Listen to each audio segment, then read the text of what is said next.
And you know the sun's sitting fast, just like they say nothing good ever lasts. Go on now and kiss it goodbye, but hold on to your love because your heart's bound to die. Go on now and say goodbye to our town, to our town. Can't you see the sun sitting down on our town, on our town? Good night.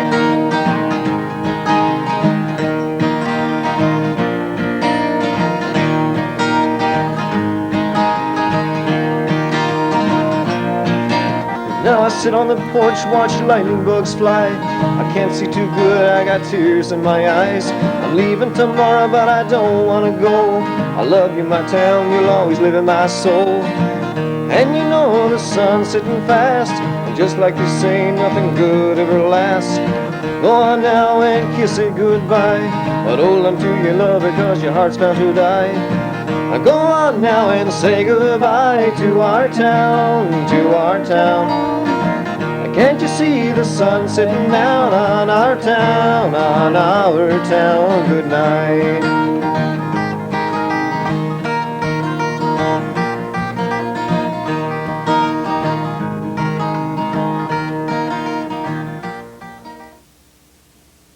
Good evening, and welcome to This Week in Review. Tonight's stories include Lyons Annual Santa Claus Parade, lighting of the BBS Christmas tree, Lyons Ale Pub Night at the Calder Health Care Centre. These stories plus a BBS playbill, Off the Rack, and more coming up after these Christmas safety tips from the Grade 3 class. Christmas safety tips. When lighting up for Christmas, use only CSA improved lights. Use the proper lights for the environment. Indoor lights should not be used outdoors because they lack the weatherproof connections. Outdoor lights burn too hot and should not be used indoors. Replace immediately any bulb that does not light because other bulbs that are operating might overheat. If you must use extension cords in mall outlets, only use the number of connections for which the outlet is designed. Failure to do this can cause overheating. Insert plugs fully into outlets. Poor contact can cause overheating or produce a shock. To avoid possible overheating, do not coil or bunch extension cords which are in use, and do not run it under carpets or rugs. On Sunday, December the 12th, the Burgeo Lions held their annual Santa Claus Parade. The parade went ahead despite the damp, foggy weather. Everyone seemed in good Christmas spirits. The parade started from the plant parking lot and took the usual route as in previous years. There were some very nice floats this year. There were Shrek, Nemo, and Clifford the big red dog. Bugs Bunny and Tigger were also part of the parade. The fire department entered the little toy train and added SpongeBob SquarePants and other toys to the train this year. Both fire trucks were a part of the parade, filled with children, of course. The Sea Cadets provided some Christmas music for us all. The Lions Club invited some mummers to take part in the parade this year. The Girl Guides had teddy bears. This year, the judging was done just a little different. Judging started at the plant parking lot. Judges also had another opportunity to take a look at the floats as the parade made its way around town. Once the parade reached George Ehret's residence, everyone stopped for the judges to award the prizes. The winners received ribbons at this point to let everyone know who the winners were. Then one of the judges took the results to BBS. When the parade went past the BBS studio, the winners were announced over the air. This year, the first place winner was the Calder Health Care Centre for Shrek. The Burgeo Lioness took second place for Nemo, and the third place winner was the Help Committee with Clifford. The best decorated ATV went to Travis Bond. Once the parade went past the BBS studio, It headed to the community center. Here, the Lions gave out goodie bags to the children.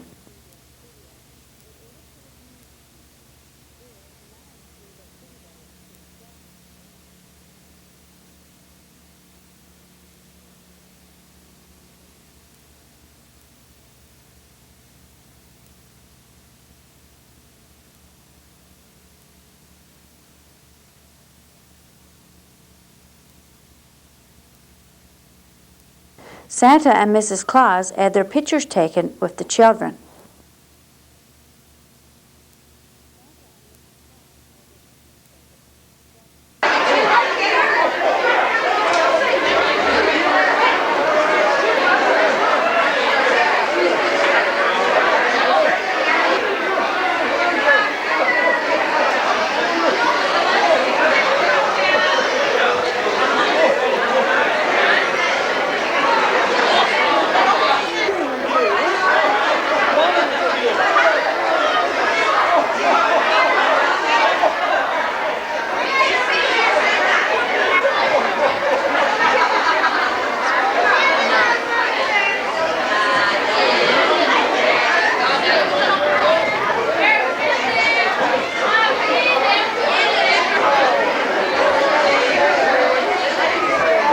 Chair of the Boy and Girl Committee, Jim Marsden, thanked everyone for making the parade such a success and presented the winners with plaques. The lighting of the new BBS Christmas tree was a tremendous success. At 5:30 p.m. on Sunday, December the 12th, we were at BBS Studio once again, this time for the lighting of the new BBS Christmas tree. Last year was the first time in years that the town's largest tree wasn't lit. We think this tree is in a much better location, and once it's lit, it will be very beautiful. Santa was here giving out candy to the children. The Sea Cadets were here as well, playing some Christmas music to help set the mood. Just before 6 p.m., we had a countdown.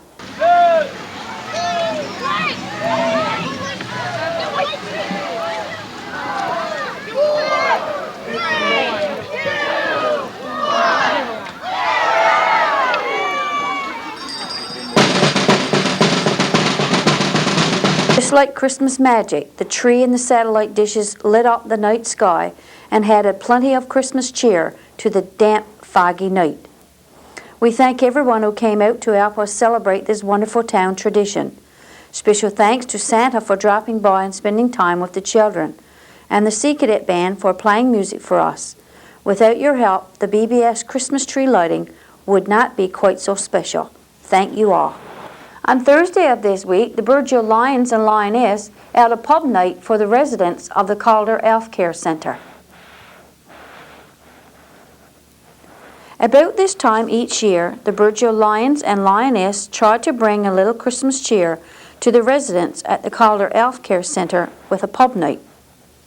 This event also helps the Lions and Lioness to live out their motto, "We serve, and we serve too." There were plenty of musicians on hand to provide the music. Norman Parsons, Max Compton, John Warren, Bill Cloger, Joe Kosser, and George Sutton was there too. Melissa Billard sang a few songs, and so did June Anderson and Doris McDonald. There was also plenty of snacks and sweets to enjoy, as well as plenty of refreshments. The Lions danced with the residents who were able to dance. Mr. and Mrs. Harry Ingram enjoyed the music as well. The mummers paid a visit and had a dance or two. At about 8:30 p.m., the jolly old man himself dropped by to pass on his Christmas greetings.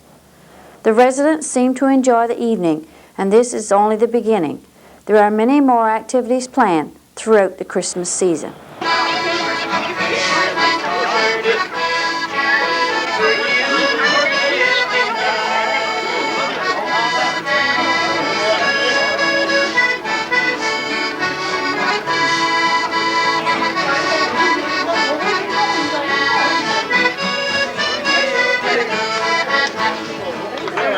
Stay tuned for more of this Week in Review coming up after these Christmas safety tips.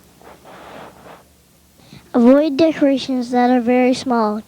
Children might swallow them. They look like candy. Use only decorations that are flame resistant or non-combustible. When you cut a freshly cut Christmas tree, make sure it has a high moisture content.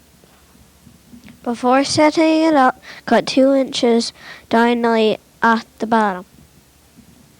Keep it stored in a container with water. The cooler the room, the longer the tree will stay fresh. Now over to Mayor Ann with the council report. Good evening. It's been quite a while since I gave you an update on things happening at council due to the fact that we decided that we would only have one meeting in the month of December. So between preparing the budget, one thing and the other, it seems like it's been a long time since I gave you some update on our council activities.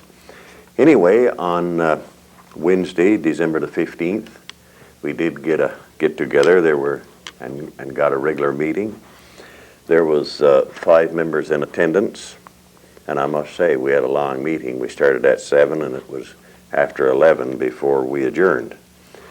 So we covered a lot of ground, so the only thing I can say is sit back and you'll probably be tired of listening to me before the night is out. Of course, I won't depart from tradition and start off and update you as much as I can recall of what have happened to the water treatment plant since my last update. Since that time, we've had quite a few meetings with municipal affairs, with our MHA, and so on. And what has happened as a result of this, a lawyer have been put in place, Mr. Ron Noseworthy of the firm French Noseworthy Associates is a lawyer. He's been highly recommended, and from different engineering groups, I've been told he is about the best there is in the province. So hopefully that we've been properly informed and that we do have a good lawyer looking at out for our interests. It came to the point that in all honesty we felt that we had to prepare ourselves for a legal battle. It's a battle which we hope does not take place, because if it does, then it's going to be a long, drawn-out affair. That we've been assured of. So hopefully there will be some other mechanism other than getting into a legal dispute, and that what's referred to as an alternative dispute resolution can be reached between the insurance companies, all of the lawyers, and so on, and that we don't have to follow that route. However, if we've got to go down that path, that's the path then we've got to go. We were successful in securing some funding for the lawyer. Lawyers don't come cheap, and court cases or legal cases of the magnitude that this one will probably be will require a substantial amount of funding. We were successful in that we got the government to back us. Of course, they didn't come across with everything. It's on a cost-shared basis. So that's where we're at the present time. And like I say, we're preparing ourselves for something we honestly hope will never happen. Besides that, at the present time, this is Thursday morning now, I'm preparing this report for you. In town, since Monday, we have had representatives from K&D Pratt, that's the people who supplied our equipment. We have DuraPro, the manufacturers, the installers of our equipment, and Brook Enterprises, who is the main contractor on this project. And what these parties have agreed to do, even without the insurance company stepping in, these 3 groups have decided that the power should be put back on the building that have been done. They're adjusting what's known as the pH, which is the acid in the water. That's the soda ash and the lime. That equipment is being brought on stream. The pre-filters and the carbon filters are being put in service, and the booster pumps are being brought back on. And it is estimated by Friday, that's before you see this broadcast, that part of the water treatment plant will be all back in service. Now, for some of you, you may notice an increase in your pressure. We're going to boost that up a little bit. For us at the lower level, it probably won't make much difference, but to you people on the upper levels, you probably will take a notice in the difference in your water pressure. That, I hope, will happen anyway, but that's our aim, to increase the pressure to probably an acceptable level to make a difference, especially for those people at our levels.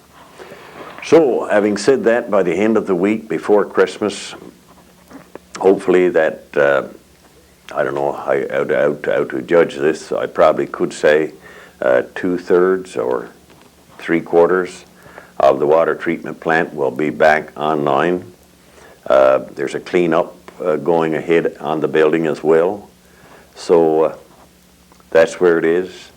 The ozonator is the big question mark. That is the one thing that nobody has come to the plate and said that they're going to replace at this time. But who knows? Maybe we'll have a little bit of luck and maybe we'll get a Christmas gift. But in the meantime, we're prepared to go the legal route. Hopefully we don't have to go there, but if we do, we will. With regards to the kiosks out on the end of the Burgeo Road, the BDDB has looked at some options at that, and it seems like one after the other keeps falling apart. The last one they looked at was to have work service, bring it down to Burgeo, put it out in the area of the ferry wharf, and work service and transportation to take it over and use it as a waiting room. The land where they were going to put it on was privately owned, and work service and transportation is not interested. So I don't know, but shortly after Christmas now, and as we get into the new year, some serious look has got to be done with this. If it takes council, or maybe the Festival Coast Tourism, or partnering with probably Stephenville Crossing or Port-au-Port area, one thing or the other, to catch traffic going west and so on, and see if we can't come up with something and put that building back on stream. Some time ago, I know I told you about the National Marine Conservation Area and a request to have this area designated to represent the Laurentian region. Well, that's been ongoing now. It's something that's been ongoing for, I guess close to going into the second year at least. And the best way I know how to explain it is that it's sort of like a national park, except that it's a marine national park. There's so many established across Canada. I believe there's 3 or 4 that's already in operation, and there's 5 more to come on stream. One is for the Laurentian region, and Burgeo put in quite a fight to try acquire that designation. If we could get that designation, it would go from the Grand Brett area down to east of Francois, and this would bring, hopefully, as we see it, some federal funding into this area. Burgeo being the terminal, we would think that our town would benefit in that regard. And so therefore, we've been trying to get this thing. BDDB has been carrying the ball. It was brought to council by a Dr. John Lean, someone who I knew from some past experiences, and contacted me and thought that Burgeo would be ideal for this. So there's been a lot of work went into it. We passed it over before Mr. Grigillier left there to the BDDB to follow it through, the file. We've worked with our MP, Bill Matthews, and Snow's Consulting in Ottawa has done some work on it. Anyway, the short and the long of it is now it's starting to come down to decision time, and there supposedly will be a decision made on what area will be chosen to represent the Laurentian region. And we're certainly hopeful that it will be Burgeo. And so in any event, I guess the thing will be put to rest before the end of March 2005. Regarding the old school, the council wrote a letter to the school board to there's some vandalism, windows being broken and so on, to see what's going to happen there. No firm decision has been reached there yet, but the school board said that it has been passed to committee for decision. So I guess in the not too distant future, we will be hearing something about that. Another concern which council had to deal with at this meeting, or try to deal with as the best we could, was concern expressed regarding a pit bull dog which is in town. Now the owner has the pit bull tethered and on a leash on private property, and there's not a big lot that council can do in that regard. However, we are concerned. These dogs has got a history which haven't been good, and no doubt wherever the dog is tied and so on, there won't be any problem. But you know, we'd hate to see the dog get off and someone seriously injured. So in that regard, council has decided to write the owner and impress upon him the seriousness of making sure that the leash and so on is kept in good repair and inspected quite often, that the dog doesn't get off and injure someone, and probably the dog would never hurt anyone. That we don't know. But like as I say, the record of those dogs is not good. The old province of Ontario is very seriously looking at banning those dogs from the province, not from one town or another town, but from the old province. So you know, council will be impressing upon the owner to really make sure that the dog is properly leashed and tethered at all times. The fire chief attended the meeting regarding a matter of car wrecks. Now, in the past, some people have given cars to the fire department, and they use these cars to practice the jaws of life equipment. The perception, whether it be true or not, was out there that another thing was it was a method of disposing of a car wreck and not having to pay for it. Some people were aware of this, some weren't. Very few on council were aware that there was a policy around whereby you could donate your car to the fire department, and then the council would pick it up and take it to the car dump. So it got a little bit controversial and so on and so forth. So it came to an end, and some parties was upset over it and so on. However, at the end of our discussion at our meeting, it was decided that this practice would come to an end. There's a couple of cars which apparently the owner could have driven to the garbage dump himself if he hadn't have been promised that they were going to be taken care of in this method.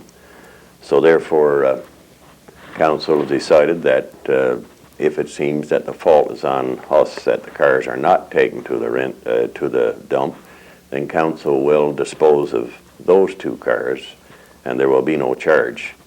But this will be the last. In future, any cars that council takes to the car dump, there will be a $35 charge. So just get that out to the public so that'll be cleared up and put that little matter to rest. The other item which the fire chief addressed with us was that this was budget night, and he made a presentation with regard to the need of air bottles for the fire department. Apparently they're having some trouble with it and so on and so forth, but we took it in consideration, and it will be dealt with at a later meeting. There was, as far as decision-wise, there was just a little too much on our plate at last night's meeting to come to a decision.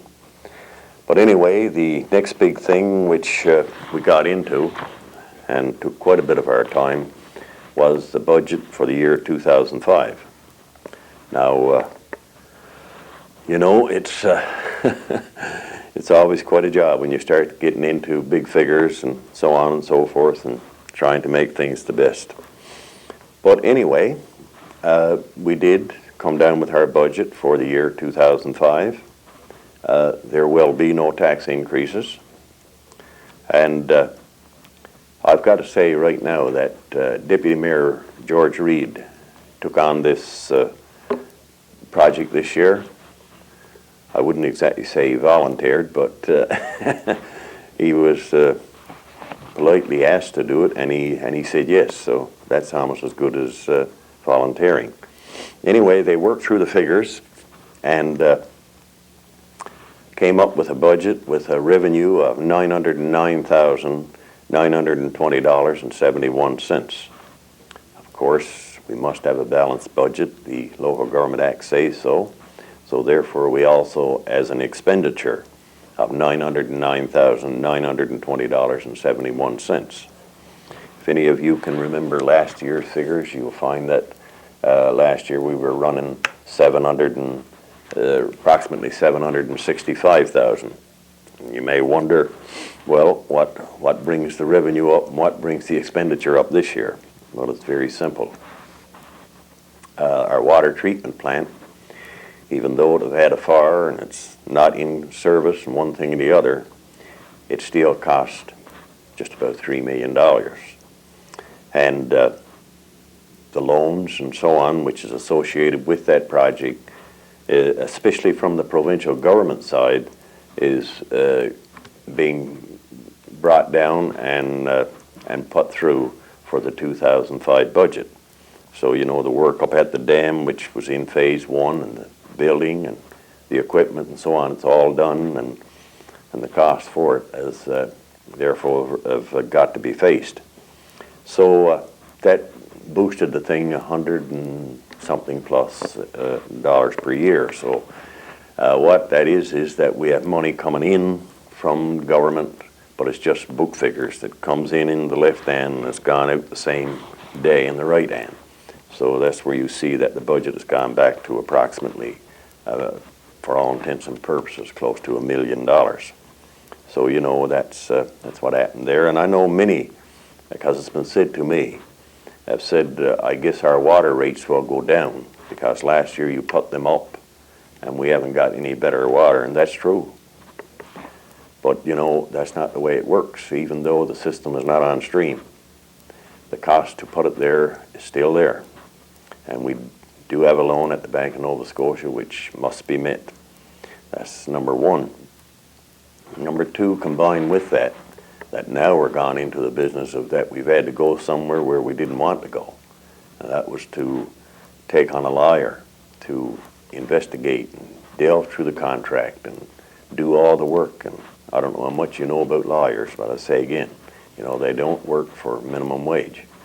So, you know, even though your system is not on, that the expenditures are there.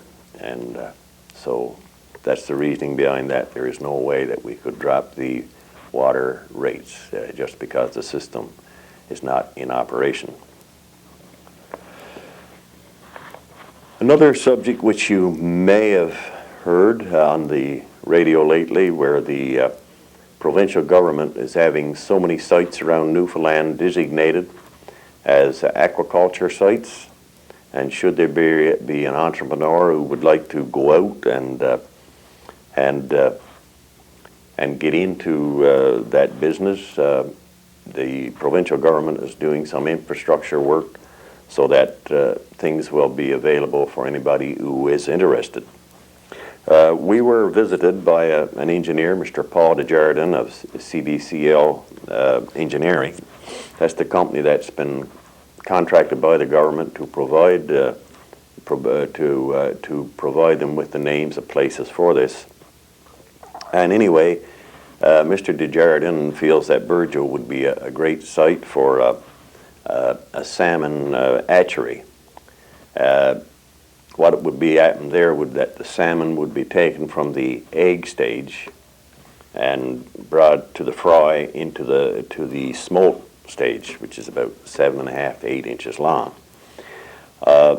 In his visioning of it, the thing with Burgeo is that once the fish could be brought to that stage here, and once they get to that stage, then they could be taken to Bay de Spear through a barge full of water and so on. Apparently, if you transport these fish by truck, it puts a lot of stress and strain on them, and the mortality rate is fairly high. So he had to come in, and he's got to do some water sampling. Apparently, the water that's used for this type of operation is taken from a deep well. And so he came in, he met with myself and the town clerk manager, Mr. Marks, and we went over what he was doing and so on, and I must say we had a fine meeting. And he got samples, of course, from the Beaver Pond area. And another thing which is in our favor there too is that our electricity runs, back to the Wooden Teltbrook area. If deep wells are going to be drilled, they got to be far enough back that make sure there's no salt water. It's got to be groundwater, which means it can't be just bog water. It's got to be from those deep wells, and they want about 100 gallons per minute. So he got his water sample, and I feel quite confident that if that turns out good, that Mr. Desjardins will be recommending Burgeo as one of the top sites for such a thing. Now, having said this, maybe there'll never be anything come out of it, but it was good to know that we were on the list and that Burgeo was looked at in that regard. The meeting then sort of, I can't say it wound down because we went into numerous, what you've heard me before refer to as house cleaning items. We covered everything from the new policy handbook, which a date was established that we want that completed by the end of March. That's been around. And I think we covered just about everything. I don't think we did get into same-sex marriages, but I tell you, there was a lot of things. At the town right now, we've got a lot of old practices, which has been going on for years and years, and some of them are going to be discontinued, and as time moves on, there will be changes at council, and you may not even notice it, on the outside, but on the inside, I'm sure that councillors will take notice to a difference and a change. But it took quite a bit of time to deal with it all, I can assure you on that. And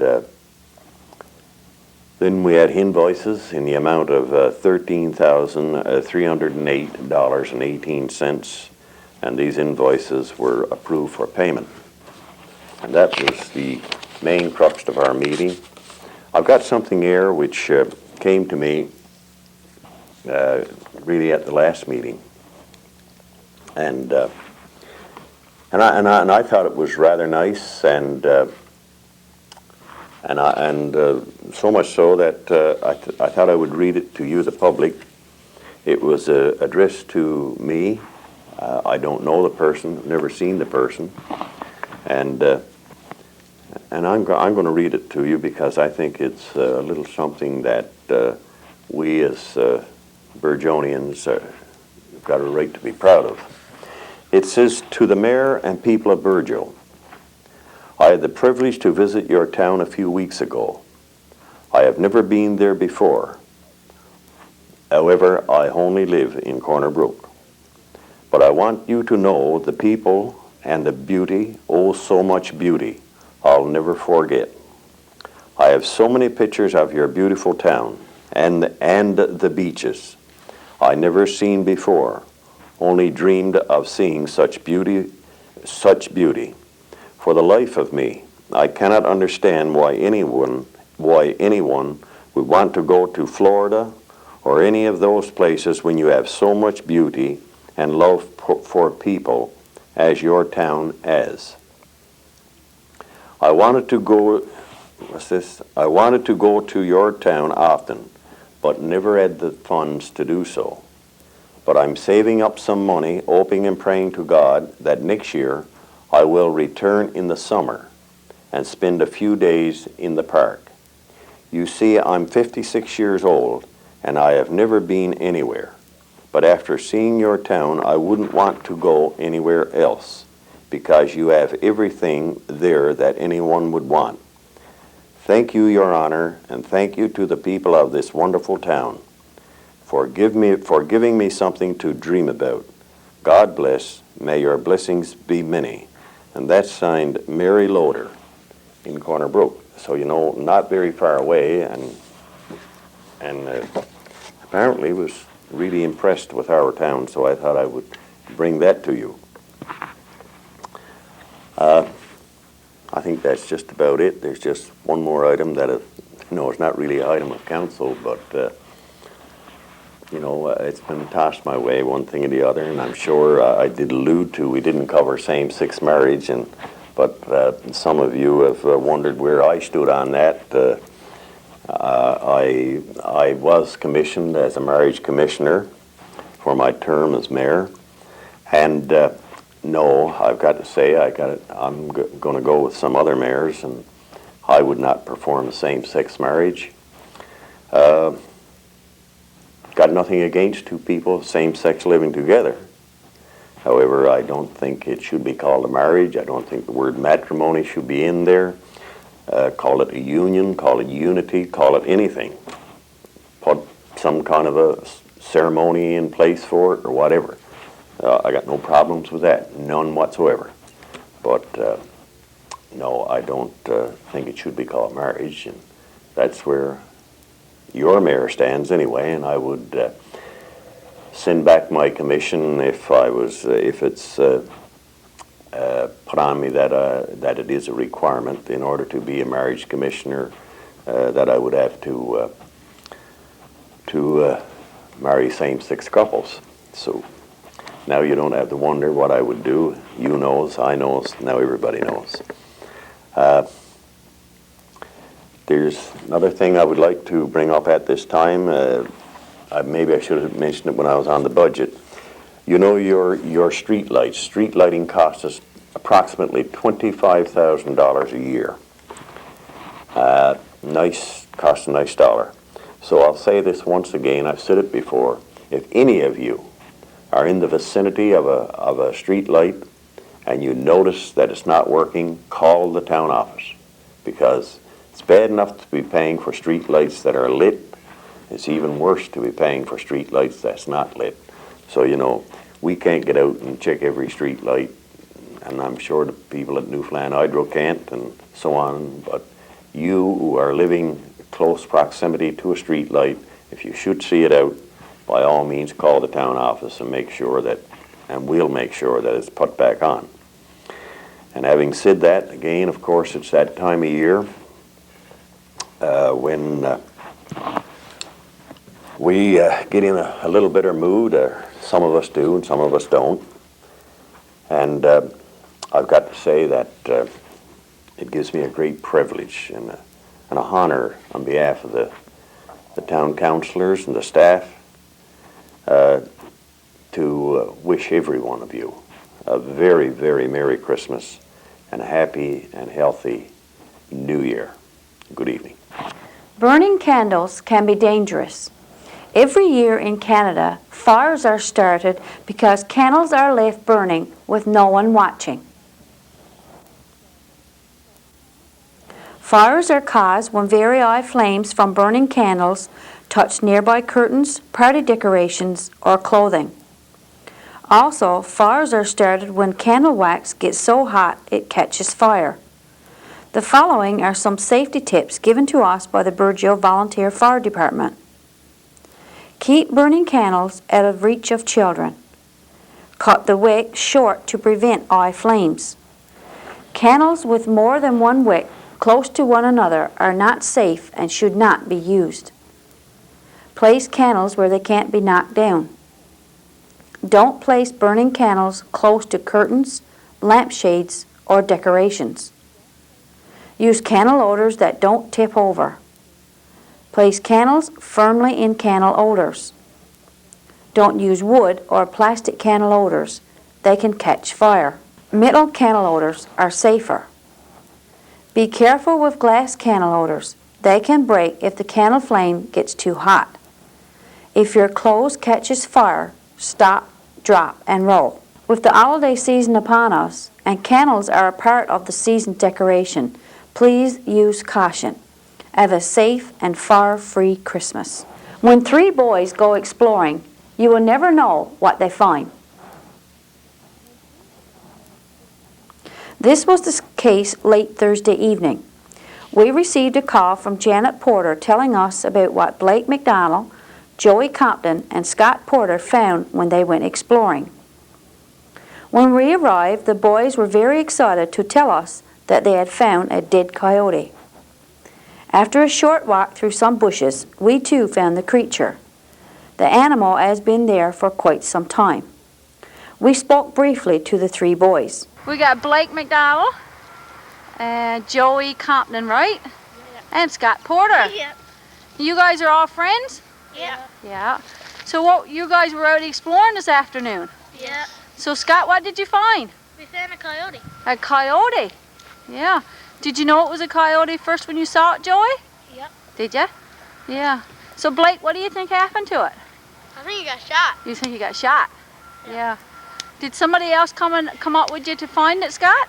Yep, Mr. Fever and my cousin Andy and Yeah. Mom came up. Yeah. So they all agrees that it's a coyote? Yeah. Okay. So what happens now? You got a dead coyote in your backyard. Is somebody going to come and take it out of it for you? No, it's probably going to decompose. Oh, I see. Well, thanks very much for calling us. You're welcome. You're welcome. Janet Porter, Scott's mom, told us that she was going to call the wildlife officer to get the critter removed. Meanwhile, the 3 boys feel really proud about their discovery. Stay with us for Off the Rack and the BBS Playbill, all after these Christmas safety tips. Don't block windows or doors that might be used to escape in an emergency. When using candles, make sure that they are in the proper holders so they can't fall over, and never leave them unattended. A home smoke detector and an all-purpose dry chemical fire extinguisher make an excellent Christmas gift. Have a safe and fire-free holiday. Off the Rack. This week, as we scanned our tape rack, we came across a tape of Breakfast with Santa. Let's look back to December 1992.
BBS Playbill. Try your luck on Wednesday by playing Minoraki TV Bingo. Next Sunday at 6:30 p.m. we will have Religious Revelations from the Faith United Church. Before we sign off this evening, we would like to remind all the BBS subscribers that beginning January 1st, 2005, the cable fee will increase by 50 cents, bringing the monthly fee to $22 per month. This is the last of the 5-year proposed fee increase stated in our news broadcast in December 2000. Please stay tuned now for Christmas in Burgeo from December 1988. And I'll be here again next week with this Year in Review Part 1. For this Week in Review, I'm Marie Rose. Good night and God bless.